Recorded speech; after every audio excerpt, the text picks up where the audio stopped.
And that's why it's fun to be in this locker room. We have a good time with each other. All I said is we'll see what happens when they go to Alphon, man's country. What was that like for you, just going as a fan again? You know, I mean, you're always kind of in work mode when you're watching hockey. No, it was great, you know, to be able to take my boys to a college hockey game, see two really good teams play. It was a great college hockey game. And, you know, my son plays on the same team as Jay Pandolfo's son, so, you know, we're family friends. And he's a great coach and great person. And, you know, obviously I know the people of Maine. So it was a good event to go to, and I think it was good for my sons to see. They haven't really, since I was at Denver, been able to see really high-end college hockey be played.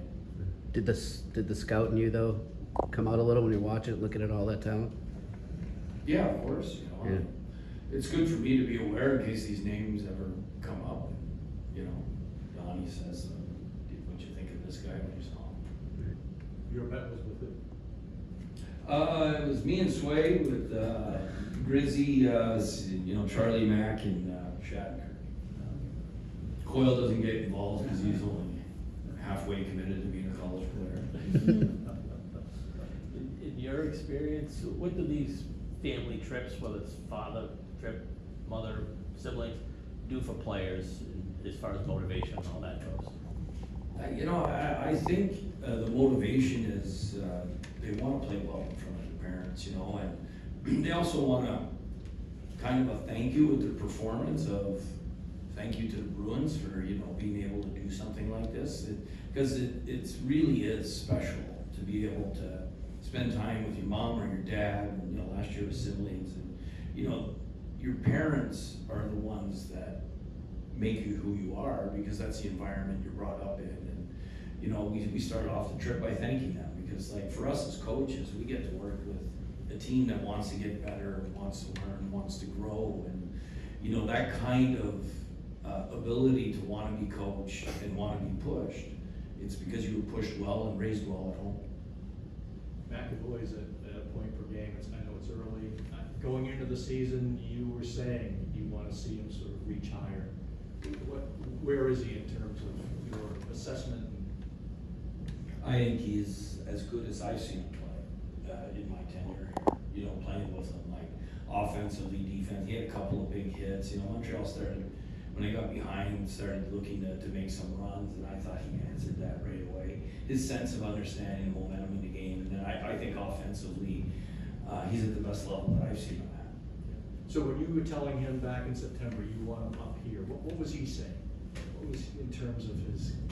You know, Charlie's he listens really well, and he digests information, and he believes in himself, and that confidence is starting to really show on the offensive side. I think on the defensive side, it's always there. You know, he knows that he can shut people down, and he relishes that. But I think, you know, like that slap shot yesterday and a couple of the other shots, like that's him wanting to take shots now. And before, I think he was looking to defer. I think now he has that balance of knowing when to pass, when to shoot. Doughty his best comp, you think? You know what? That is a really good comp. I do think that's a really good comparison.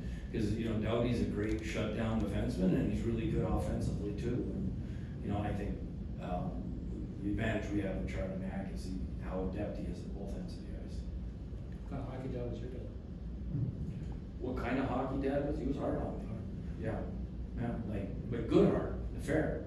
You know, if I worked, he told me I worked, and if I didn't work, I heard about it. And I appreciate that, because it allows me to, I think it's allowed me to handle a lot of tough times on the ice, off the ice.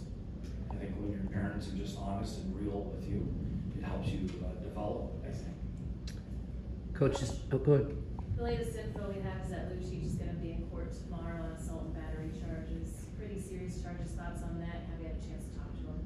Have not had a chance to talk to him, and I really don't have any further comment because I'm unaware of what you just told me. Will the Bruins be doing anything to reach out for advocates of domestic violence survivors or support? Yeah, I don't have any further comment because I haven't talked to anyone about where that situation's at right now, more than what we did after the game yesterday. points weren't made known to me. Coach, going back to Mac, and I guess back to BU as well.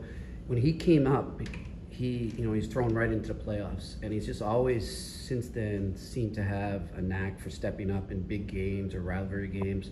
Have you noticed that since you've been here?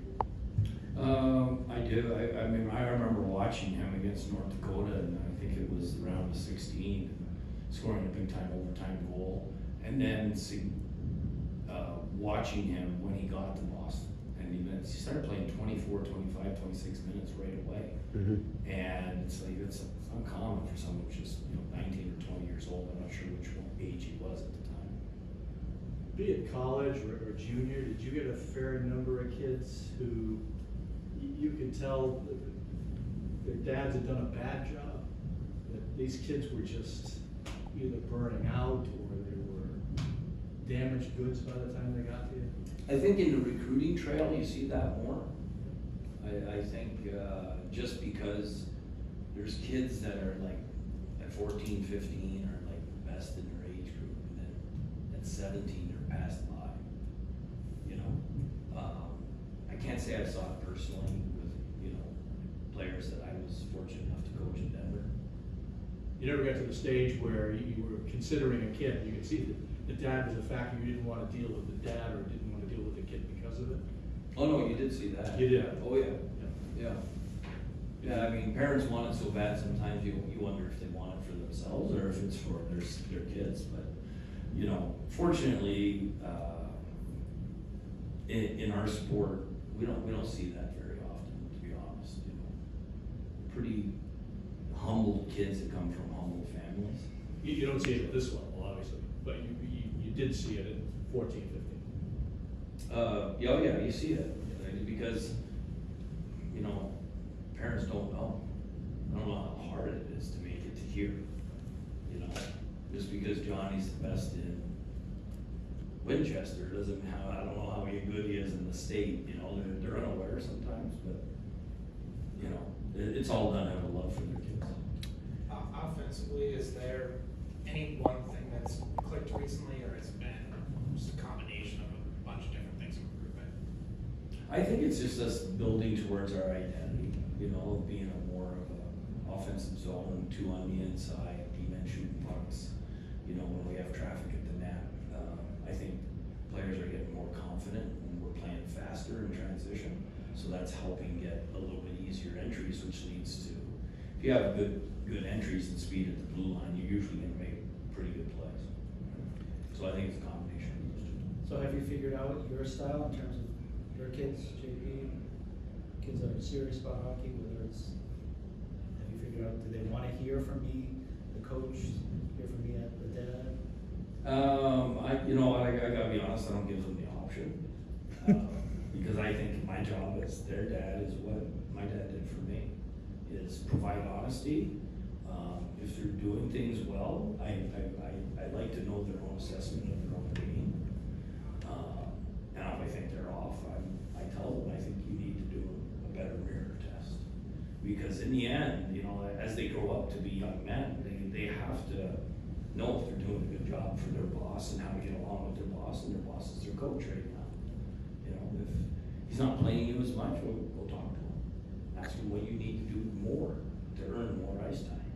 Coach, quick just scouting report for the next two teams you're playing here. Like Florida has really picked it up since the last time you guys saw them, and then Tampa, I haven't watched as much, but just your take on those two teams.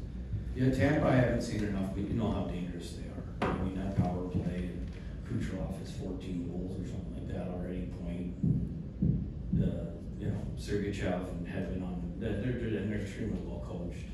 So they're going to be a battle. Florida's the best team we've played this year so far, in our estimation that we've seen live so far. Now, I think we've only seen, I don't even know if we've seen half the teams, probably haven't, right? We've got a couple of repeats and we've played 2 team 1, 2, 16. I think being that. Don't ask me, I'm a writer. Are you sensing that Lindholm is finding his groove now? Oh, I do. I think he's more calm. Like, there's different things we track, and like, for instance, turnovers have gone down by like 40% for him. You know, that means he's just taking what's in front of him. He's simplifying the game offensively, and he's getting rewarded with more offense for it. Yeah. His numbers were, ice time was a little down yesterday. Is that just how the game went, or were you looking Yeah, at? it's just a game. Did you see Pasta's minutes last night? Yeah. Speaking of Pasternak, any update? Obviously, he wasn't out there today. Maintenance. He said, Monty, I don't need to practice today. I have 27 points. Potter's production has leveled off here. What's your thinking on his game at this point? Yeah, I mean, I think, you know, he's playing in the hardest league in the world, and he's doing a really good job. He's helping us win. You can see him getting better in how we want to play defensively, right? He's not getting as much offense or creating as many chances, but there's going to be moments where you have to learn how to manage the travel starting to set in, the grind of the season starting to set in, and we're trying to help him manage his workload. Yeah. Physically, do you feel he's still up to it? Yeah, I think he's there. Yeah. Coach, what are the challenges in keeping the team focused on the upcoming opponents and on the ice when something like this is happening off the ice? Yeah, I mean, it's, you know, it's not easy. Like yesterday, I was, as the coach in me, was worried, you know, about what kind of energy we're gonna have. Because we have a great family here, and our culture, we really care about each other, and that's why I like the dad's trip. It's special to be able to have moments like this where we all get to know each other better, and we hear stories about their childhoods, and that allows us to grow as a family and get tighter. Because when I find out that Trent Frederick, you know, lost a Pee Wee tournament because he forgot his skate, like that's something I can be like, let's not forget our skates, and we got a playoff game tonight. You know, but that's an easy way for us to connect, and they know that we know we care about each other that way. And that goes for that too. Where's Geeky in terms of coming back? He's just starting his process. He's not available